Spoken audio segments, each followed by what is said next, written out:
मजबूत करिए।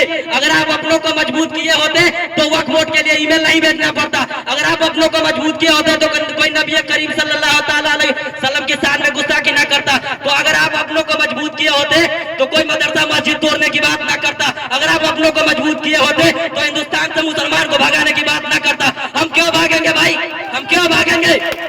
क्या हमारा हक और हुकूक, हम अगर अपने हक और हुकूक के लिए लड़ते हैं तो हमें दबा दिया जाता है, हमें खत्म कर दिया जाता है। जिंदाबाद जिंदाबाद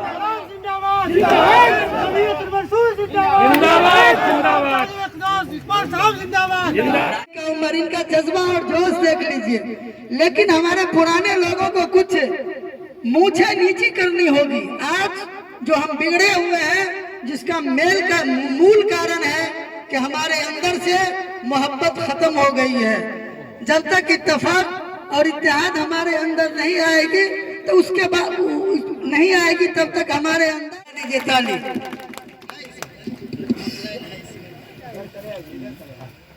नेशनल प्रेसिडेंट, राष्ट्रीय अध्यक्ष जावेद इकबाल मंसूरी साहब और पूरी बिहार की आन बान शान और हम सभी के जान अजीम मंसूरी साहब और तमाम इस बिहार के तमाम जिलों से जिला अध्यक्ष, पंचायत अध्यक्ष, पंचायत सचिव और आप सब लोग को मैं तहे दिल से सलाम पेश करता हूं। अस्सलामु अलैकुम व रहमतुल्लाह।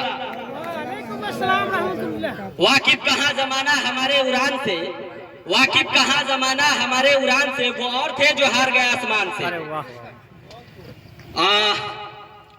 मेरे गार्जियन, मेरे पदाधिकारी, जैसा कि आप तमाम लोगों को ये बात मालूम होगा कि जातीय जनगणना के मुताबिक पूरी बिहार के अंदर 13,25,07,310 आबादी है। ये जातीय जनगणना की रिपोर्ट है और ये रिपोर्ट कहती है कि 81 कुछ % हिंदू है और 17 कुछ % मुस्लिम है और बाकी के जो 1-2% है वो अदर धर्म के लोग हैं। लेकिन हैरत की बात यह है कि उस 17% में 17% में दुनिया की संख्या 18,68,162 है।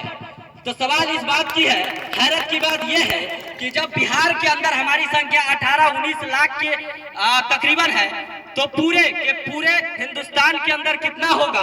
और आप सोचिए इस बात को, अभी महामंत्री साहब ने कहा कि हम पूरी हिंदुस्तान में 8 करोड़ है, लेकिन हैरत की बात है और हमें इस चीज से नसीहत हासिल करनी चाहिए कि 8 करोड़ होते हुए भी आज हमारे पास पंचायती स्तर के कितने मुखिया है, कितने पंचायत समिति है, कितने जिला परिषद है, आज विधानसभा में कितने विधायक है।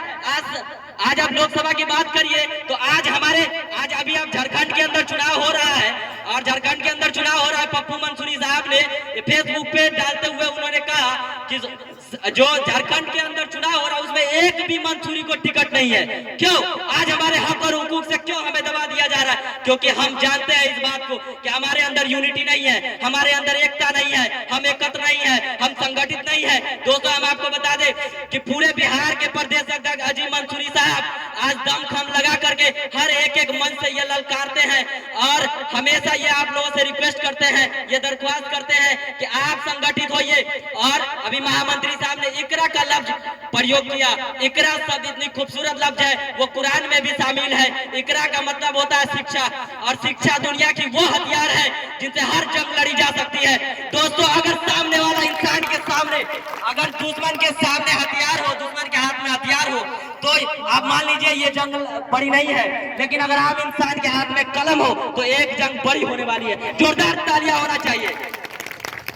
हम ज्यादा वक्त की इजाजत नहीं है, लेकिन फिर भी हम थोड़ा सा वक्त लेंगे। हमारे बिहार के प्रदेश अध्यक्ष जो हम सब की दिलो जान में बसने वाले शख्स है, सलाम है ऐसे जज्बे वाले इंसान को। इन्होंने कुछ दिन पहले व्हाट्सएप पे एक पोस्ट डाला था। उस पोस्ट में लिखा था कि जिस कौम की अगुवाई करने वाला कोई अपना नेता अगर अपना ना हो तो इस कौम को बर्बाद होने से कोई नहीं रोक सकता। और ये बेशक हकीकत है। जब हमारे बिरादरी के लोगों को चोट लगती है तो वो अपनों के पास जाते हैं, जब हमारे बिरादरी के लोगों के पास चोट लगती है तो वो अपने पंचायत समिति के पास, अपने मुखिया के पास जाते हैं, लेकिन उससे पहले वो उसकी बुराई करते हैं। फलाना दलाल है तो फलाना इसका आदमी है, फलाना उसका आदमी है। मेरे भाइयों, मैं इसी की बात के लिए आज आया हूं। मैं यही बताना चाहता हूं कि आप अपनों को मजबूत करिए। अगर आप अपनों को मजबूत किए होते तो वक्फ बोर्ड के लिए ईमेल नहीं भेजना पड़ता। अगर आप अपनों को मजबूत किए होते तो कोई नबी करीम सल्लल्लाहु अलैहि वसल्लम के साथ में करता। तो अगर आप अपनों को मजबूत किए होते तो कोई मदरसा मस्जिद तोड़ने की बात ना करता। अगर आप अपनों को मजबूत किए होते तो हिंदुस्तान से मुसलमान को भगाने की बात ना करता। हम क्यों भागेंगे भाई, हम क्यों भागेंगे? क्या हमारा हक और हुकूक, हम अगर अपने हक और हुकूक के लिए लड़ते हैं तो हमें दबा दिया जाता है, हमें खत्म कर दिया जाता है। जिंदाबाद जिंदाबाद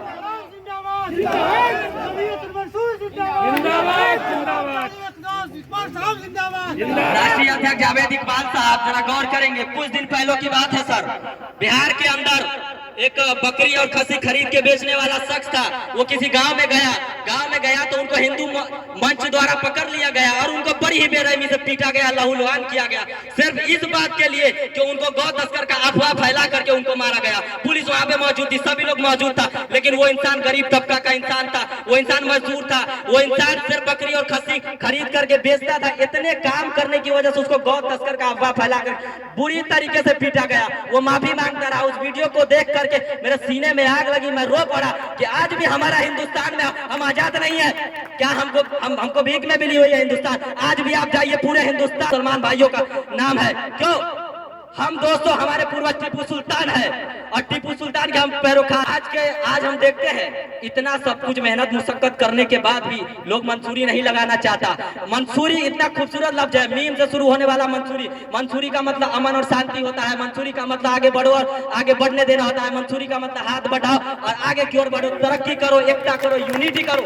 लेकिन हमें यूनिटी नहीं है, हमें एकता नहीं है। हम चंद पैसों के खातिर, हम कुछ लालच के खातिर अपने भाई का गला घोट देते हैं। सर यही चीज आपको कमजोर कर रही है। मुसलमानों का काम सिर्फ बिरयानी खाना नहीं है। आपका बच्चा भी आने वाले 50 साल बाद 2 वक्त की रोटी सुकून से खा सके, ऐसा काम आपको यहाँ से करके जाना है।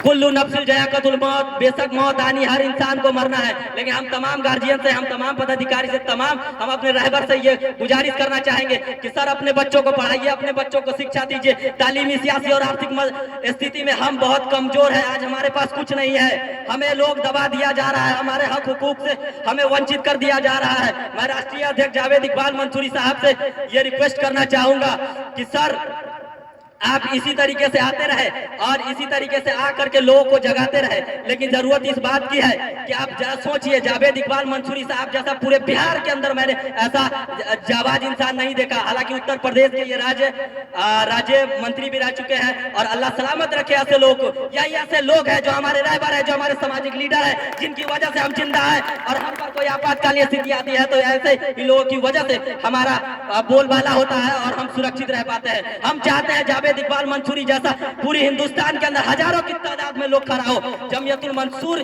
से ये संभव है। और एक चीज और, मैं एक चीज बताना चाहूंगा, बस शॉर्ट 1 मिनट। आप सब लोग को ये बात मालूम है कि बीते दिनों 10 अक्टूबर को जावेद इकबाल मंसूरी साहब कि अम्मी जान का इंतकाल हो गया। जरा सोचिए इस बात को, जिस इंसान की मां का इंतकाल हो गया हो और आज 27 तारीख है, 10 अक्टूबर को इंतकाल हुआ, 40 दिन भी नहीं पूरा, लेकिन वो इंसान अपनी जिम्मेदारी का एहसास कर दो आज आप लोगों के सामने मौजूद है। क्यों आए? वो हमारे लिए आए, आपके लिए आए, मंसूरी समाज के मोहब्बत के लिए आए, मंसूरी समाज को यूनिटी दिखाने के लिए आए, उनको अच्छे रास्ता दिखाने के लिए आए, उनको सच्चाई का रास्ता दिखाने के लिए आए कि आप कुछ करिए, आप लड़िए, घरों से निकलिए और अपने अंदर बेदारी लाइए। अब सोचिए, इनको अपनी जिम्मेदारी का एहसास है तो बेशक हमें भी अपनी जिम्मेदारी का एहसास होना चाहिए और इंशाअल्लाह अज़ीज़ हम अपनी जिम्मेदारी का एहसास करेंगे। हम एक नारे के साथ अपना बयान को समाप्त करते हैं। नारे तकबीर, नारे रिसालत, मंसूरी समाज, जमियतुल मंसूर, आप सब लोग, हम सब लोग, राष्ट्रीय अध्यक्ष जावेद इकबाल मंसूरी साहब, अजीम मंसूरी साहब, जिंदाबाद जिंदाबाद, आप सब लोग जिंदाबाद। अस्सलाम वालेकुम, फिर आपसे मुलाकात होगी।